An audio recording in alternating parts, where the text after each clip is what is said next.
안녕하십니까. 9월 21일 월요일 오전 11시를 넘기는 시간입니다.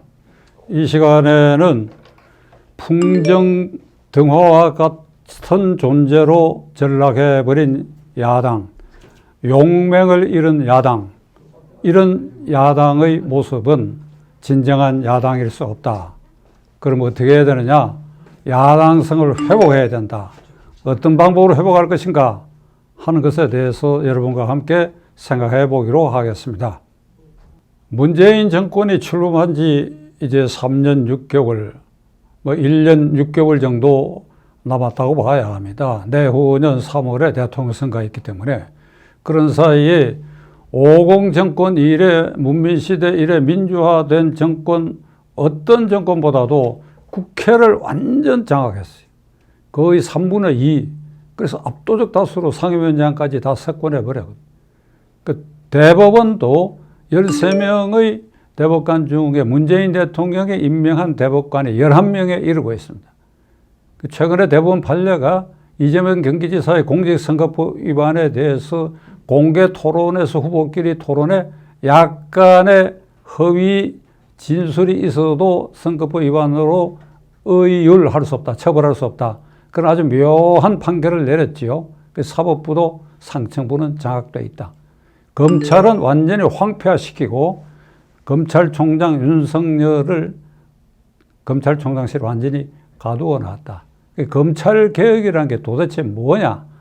추미애 장관이 금년 1월에 취임해가지고 한 일이 살아있는 권력에는 수사하지 말아라. 기왕에 살아있는 권력에 대해서 수사한 마무리도 하지 마라. 그럼 기소된 거, 울산시장 부정선거 사건 같은 거, 그것은 더 이상 재판을 촉구하지 마라. 공수처가 발족하면 그 사건도 그리 보내가지고 거기서 공소 취소 절차를 밟을 수도 있다. 이게 검찰 개혁입니까? 이런 정권 아래서. 야당이 보이질 않아요. 야당이 있느냐? 야당이 보이질 않아요. 윤희숙 의원이 국회 본회의에서 내가 임차인이다 라고 한 5분 발언을 해가 아주 반짝해서 아주 야당의 면모를 살렸다. 야당이 오죽했으면 윤희숙 의원의 5분 발언에 야당의 면모를 살렸다. 물론 최근에 신원식, 하태경, 김도읍, 박형수 의원 이런 이들이 추미애 사태 등에 대해서 송곳 질문을 해서 반짝반짝하는 일종의 전술적 효과는 거뒀지만은 크게 봐서 야당이 전략이 없다. 이런 강한 정권에 대해서 어떻게 맞서서 국민의 지지를 획득할지에 대해서는 의기를 상실했고 그 존재감 자체가 없어진 상태다. 우선 코로나 사태를 이 정권이 아주 유효적절하게 국민 통제 수단으로 이용하는 것에 대해서 대응책을 세우지 못하고 있습니다. 첫째로 8월 15일 광화문 집회, 거기가 2차 팬데믹, 2차 확진자 증가의 폭발점이다 라고 하는 이 정권에 대해서 거기에 엄청난 허점이 있는데도 불구하고 이걸 샅샅이 밝혀가지고 국민들에게 알리는 노력 전혀 하고 있지 않습니다. 그리고 매일 발표하고 있는 확진자라는 게 몇 명을 조사를 해갖고 확진자가 나왔는지 그거 확실히 발표를 하지 않습니다. 그리고 매일 질병관리청에서 발표할 때 제 개념으로는 제일 먼저 사망자부터 발표해야 됩니다.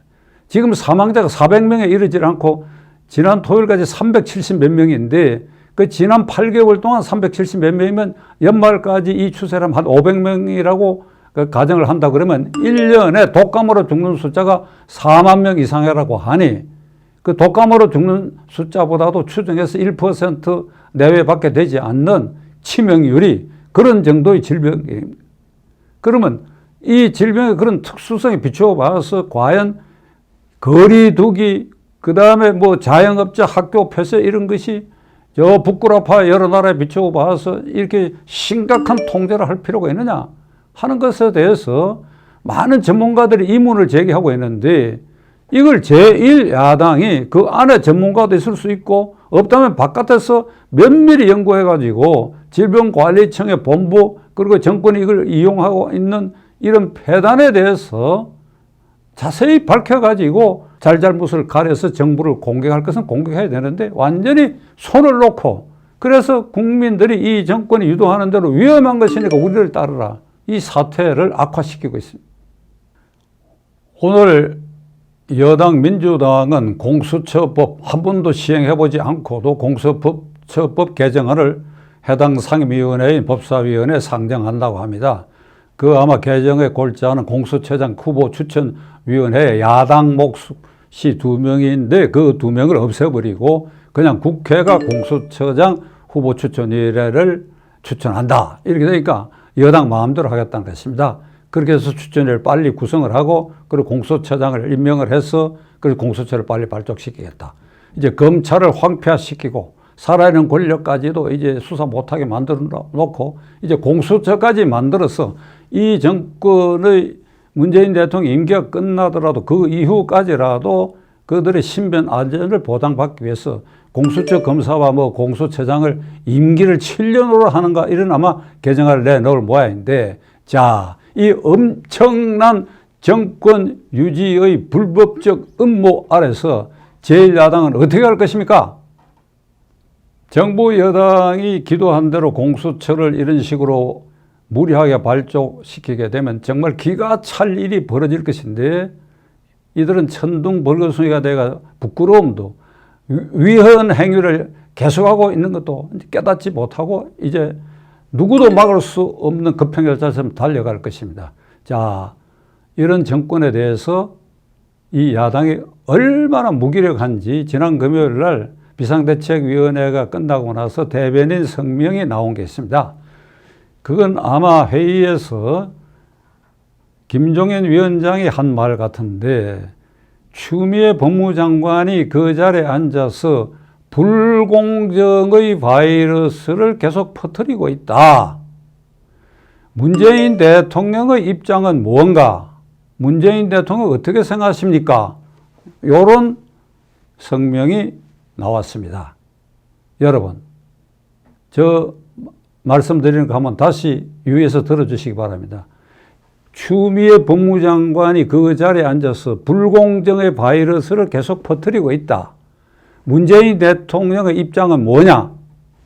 야당이 이렇게 말을 해야 됩니까? 이렇게 말해야지요. 추미애 법무장관이 불공정의 바이러스 퍼뜨리고 있다. 문재인 대통령 임명권자로서 뭐 하느냐? 당장 해임하라. 비상대책위원장이 내가 대통령 면담을 신청한다. 내일이라도 나하고 만나자. 이래야 될 거 아닙니까? 대통령의 입장이 뭐냐? 이렇게 부드럽게 물으면 대답 안 하면 그만이지요. 대답하더라도 나는 모른다. 그 다음에 지켜보자. 그게 대답 아닙니까? 해임하라. 내가 만나겠다. 그럼 대답해야 될 거 아닙니까? 어떤 형태로든지 간에. 그러니까 야성이란 건 아예 근본부터 이 비상대책위 체제 아래서는 없습니다. 어제 그저께는 김종인 비상대책위원장이 권성동 의원을 복당시키고 나머지 세 사람, 이게 홍준표, 윤상현, 김태호, 그 나머지 사람들의 복당을 어떻게 되느냐 했더니 대답하기를 앞으로 그분들이 당에 들어와서 할 역할에 대해서 좀 고민을 해보겠다. 그 역할이 어떤 역할을 말하는 것인지 마뜩찮으니까 당장 지금 입당시킬 수 없다. 이게 비상대책위원장이 할 말이고 그게 옳은 태도입니까? 찾아가서 입당하라, 복당시키겠다 해야지. 찾아가서 아니면 전화를 걸어서 홍준표 의원, 윤상현 의원, 김태호 의원 이참에 복당 신청서 빨리 내세요. 이래야지요. 그게 지금 비상대책위원장이 할 일 아닙니까? 이렇게 쪼그라들고 강경한 정권에 대해서 이게 투쟁 역량을 보태야 할 이 점에 이 무소속 의원 입당 문제까지도 이런 식으로 그 개인 감정이 있는 겁니까? 그리고 지난 주말에 불거진 김종인 위원장이 정부 여당이 국회에 지금 법률 개정안으로 내놓은 상법 개정안, 공정거래법 개정안, 금융거래감독법 이른바 이 세 개 법안에 대해서 원칙적으로 찬동한다는 말을 해서 당내에서 지금 파란에 일고 있습니다. 이거 김종인 위원장 옳은 태도가 아닙니다. 공청회를 거치고 야당은 야당답게 이 3법의 아주 독소조항이 있다고 하는 거. 이 법들에서는 대주주의 권리 행사를 제약하겠다는 것입니다. 소액주주를 보호하고 대주주의 권리 행사를 제한하겠다는 것입니다. 이건 참말로 경영학 ABC도 모르는 사람들이 발상입니다. 대주주는 그 법인, 그 회사가 잘 운영되고 그 결과에 책임을 져야 할 사람들이 대주주고, 소액주주는 투자자들입니다. 그러니까 투자해서 주가가 오르면 팔아서 빠지고 또 내렸을 때 사고, 그래서 그 경영의 귀결점에 대해서 책임을 지는 사람들이 아닙니다. 그런데 이걸 이른바 대중영합적으로 소액주주를 보호한다는 이름으로 대주주의 권리를 제약한다? 기업을 하지 말라는 것이나 마찬가지지요. 새로 원점에서 검토해야 됩니다. 저는 제1야당 국민의힘 당에 구체적이고 개별적 이해관계를 가진 사람이 아닙니다. 제 나이도 그렇고 저는 정계를 떠나서 야인이 된 지 오래입니다. 그리고 여당도 잘해주길 바라고 야당은 더욱 잘해주기를 바라는 사람이기 때문에, 그래서 감히 비상대책위원장의 모습에 대해서도 제 의견을 말씀드리고 하는 것입니다. 그래서 오늘의 결론은 이 비상대책위라고 하는 게 오래 지속되면 안 됩니다. 전당대회를 하세요. 그래서 새로운 지도체제를 정상적으로 복구시켜야 합니다. 그렇게 해서 거기에 치열하게 논쟁을 통해서 그래야 당대표를 뽑고 그 지도체계를 새로 수립해서 거대 강인 정권에 대해서 대결할 수 있는 그런 체제를 다시 추슬려야 합니다.